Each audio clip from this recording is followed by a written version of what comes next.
Welcome back to another video. So today we have the Cavalier Mantis boss, and she's actually not too bad to fight as well as Jessica Jones, which is really nice. So we're gonna go with the 4-star Namor and solo her. So let's actually talk about her nodes first and then the abilities. So the duration of the attacker's regeneration effects are increased by 75%, but the regeneration rate is passively decreased by 42%.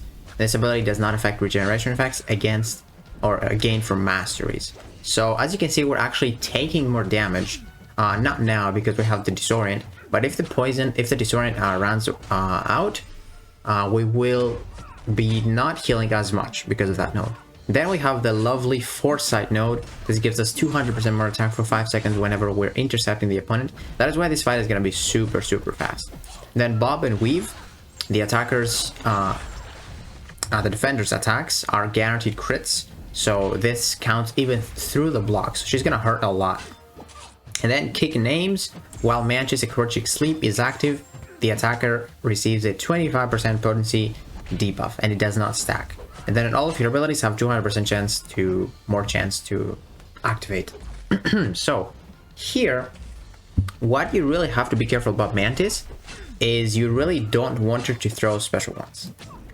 Think of her as Null, where Null has a very annoying special one, which can definitely mess you up with the inverted controls if you don't time the encroaching aura. And then if you bait his special 2, it's much better. So that is exactly how Mantis works. But her special 2 does literally nothing. Null's is more dangerous. So with the special 1, she actually places an encroaching sleep passive on you, which is exactly like Null's aura, or and the fight is over, or the encroaching stun node. So when this expires, you're put to sleep basically for 2 seconds, and she's probably gonna kill you. So yeah, be careful about that. And also she cleanses debuffs. If she has a debuff up, she will cleanse it, and if she doesn't have a debuff up, she will have a cleanse passive, which will be used when you apply a debuff to her. So like here, she purified 1 bleed, but then she gets 1 more cleanse as well for another bleed that I might apply to her. And then you gotta be careful of her tranquilize debuff, because this actually reduces your debuff ability accuracy by 25%, but because this is a 6-200 Mantis as well, it's increased by flat 25%. So your debuffs have 50% chance to fail, and that includes the parry mastery. So be careful of that, because if you try to parry many times, you actually might not get the stun, and you will get a lot of damage in the block because she has guaranteed critical hits even through the block. So Namor here is really nice because when he fails to apply a bleed, he actually gets outrage, and it's awesome because if we get the encroaching stun on us, the encroaching sleep on us, we gotta pop a special attack when it's about to expire, so we don't get stunned, basically. And Namor is great here because he's got the outrage, and I'm gonna play this fight again. We were actually inflicted with 2 of those sleep encroaching sleep passives, and we managed to pop special attacks to just get rid of them. And then another cool thing that you can do is if you have a prowess active and you pop a special attack, and then there's the encroaching sleep on you, you actually get rid of it immediately when you connect a special attack, and you don't have to time it, basically, so when it's about to expire to pop the special attack. So yeah, Namor just destroyed Mantis. I want to show you the special one that I was talking about. So she popped right here, yeah. So we're trying to not bait a special one. That is your heavy attack, really cool. And that's the special one. So you can literally outrange it, go in, but you get inflicted with a disorient because of the node. And then there's the encroaching sleep, and there's another one. And now Namor is so good with this because he actually has the outrage, which you can basically pop special attacks without consuming too much power. So there goes 1 encroaching sleep, and now we're gonna pop another special one because we have the power to do it. And there's another encroaching sleep. So that is really good, man. Namor, very good counter actually. And that was her special 2, really easy to outrange again, much better to avoid for sure. And yeah, that is pretty much Mantis. So Namor, really great with his bleeds. Failing, he gets more outrage, a lot of damage. Namor is one of those champions that has super massive yellow numbers. And paired with Foresight, really amazing stuff.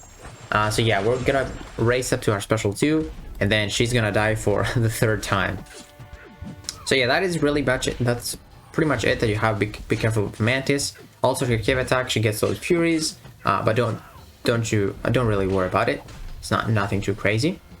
There is the Encroaching Sleep. We're gonna intercept. We're gonna go for, I believe, a special 3. I think. No, probably not, actually, because I want to pop my special... Oh, yeah, actually, yeah, we'll pop the special 3 just because we're still going to have 2 bars of power to get rid of this debuff, the Encroaching Sleep. So yeah, Mantis, pretty easy to fight. Just be careful about the critical through the block, and also the Encroaching Sleep, which you can bypass it with even a Prowess. When you throw a special attack and you have a Prowess, or you can just throw any special attack when it's about to expire. So now let's talk about the best options for her. Okay, so here is probably the best option just because of Bob and Weave. So because the defender's attacks are guaranteed critical hits, this guy will make her miss every single hit, and you will basically have free openings until she drops. So this is definitely the easiest counter. There's literally no way you can die with this, unless you mess up your... because you need to wait for her attacks and then attack. So if you try to go for an intercept and you miss it, she might hit you. But it's a very easy strategy. Ebony Maw, definitely one of the best counters for this, if not the best. And then you don't want to use Science Champions, because that Tranquility debuff will actually reduce your debuff ability accuracy by 100% against Science Champions, because she has class advantage. So that means no parry, no nothing. So you gotta be careful about that. Then also a very cool trick you can do is bring this guy and pop his pre-fight, and that will solve your parry problems. He will have, he will place the passive stun, which 100% works. I have tested it, so you will have a parry all the time. And then basically any Prowess champion makes the fight much easier. Like Apocalypse, his debuffs might fail because of that 50% debuff ability accuracy reduction, but he's got a Prowess always. They don't get consumed, so if you get hit by Encroaching Sleep, you just pop a special attack whenever you want to, and that's it. Kitty Pryde has Prowess, Magneto has Prowess, Toad has Prowess, Storm has Prowess. Literally, Bishop, pretty much any mutant champion.